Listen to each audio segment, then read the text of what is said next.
In this video, I'm going to try to show you how to quickly copy a kick drum you like. Now, that kick drum could be from a song or anything like that. So let's get into it right away. Let me play it for you. Took that kick drum and I want to copy that somehow. So imagine that's from a song. I don't want to use somebody else's, kick from a song, but let's say I want to copy that and maybe alter it. So what I can do is use the kick 2 from MIXXIN Academy. And what I'm specifically going to be doing, I'm going to load that kick drum into one of these samplers right here that is used for clicks, just for transients on kick drums. So I'm going to load this by drag dropping anywhere right here, and I'm gonna drag and drop it on the first one. Now, what's good about this plugin is that I can actually see quite visually that kick drum right here, and I'm gonna make the length of this entire, you see, space right there, the kick drum, as long as the kick is like so. Yeah, that's really close. That's how long the kick needs to be, and I'm doing this for zooming purposes, so I have more resolution, in my hands. And what I'm going to be doing is I can now turn on the sub view, so the view of the actual sine wave oscillator that I'm going to be using. I'm going to turn off the EQ, I'm going to turn off the distortion, and I'm going to turn off the drive. We don't need any of that. So what I'm going to do now is I'm going to zoom in, and let me first get rid of this envelope right here. I started from the default preset, as you probably will as well, and I'm just gonna leave this turned up all the way, just like that, so I can see what's happening. Maybe even get it close to this kick drum, just like that. Yeah. So I'm gonna zoom in quite a lot, just like that. I'm gonna try to get, you see, the sine wave to actually align with the sine wave of his kick drum, just like that.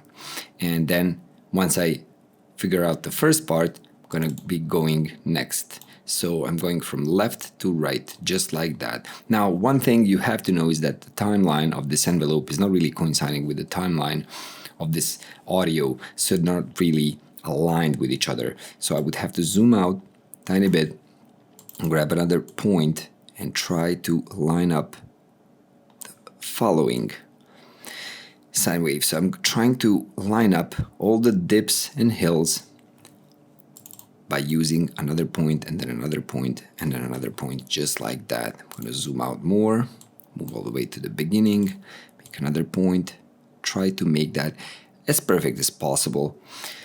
And if you do it for a long time, you actually will be able to get somewhere really, really close. But let's say just for this example, I'm not going to really be nitpicking too much. I'm just going to try to get it into the ballpark, so that when I play to you in the end, it's similar.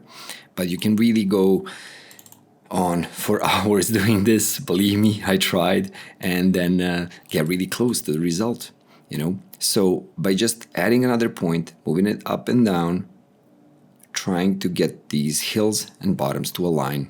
I'm going to zoom out even more. Go to the beginning, get another point, try to align that as well, just like that, and another one, try to align that, yep, and then another one, trying to align the next hill. As you can see, I'm moving the dot that's all the way here, but this is what's moving, so yeah, they're not really aligned so much properly, but we're gonna get there. So I'm going to be using this technique all the way. So let me zoom out more and try to get the next point to coincide, just like that. Move this one up, up, up, up, up. You see, it's starting to fall in the grid. Yep, this one goes downwards and not the curve, just like that. And that's what I'm going to be doing the whole time, just to get this kick drum to, you see, sound similar. Let's get that done. You see, I'm looking at this part right there. Wait. So let's try to do that. Nice. Next. So as I'm adding more points, trying to align these, as you can see, I can go back and forth and up and down just to get this to behave. Okay, and now almost close, almost there. Let me just try it like so. Nice, and that's almost it. You see, so maybe I can just do that.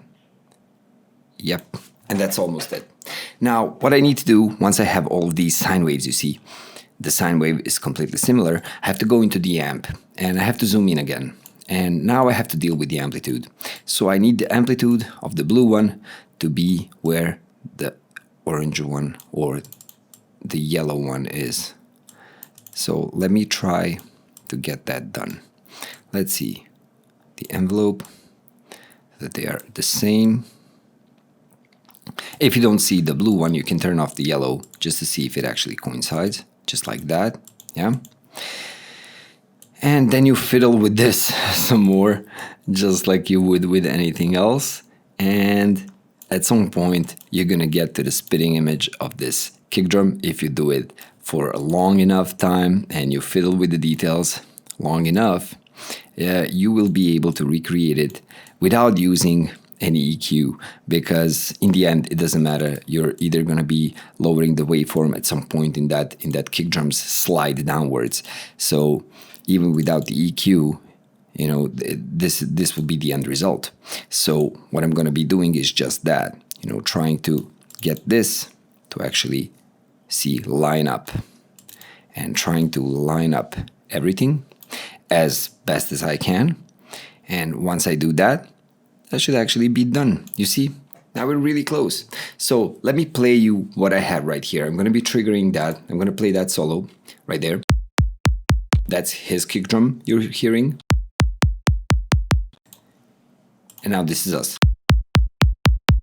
We are a tiny bit louder. Let's make it not so loud. And I think this initial transient is quite different, I would say.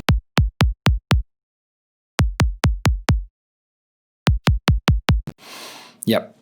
So the only difference I see right here is that beginning transient right there.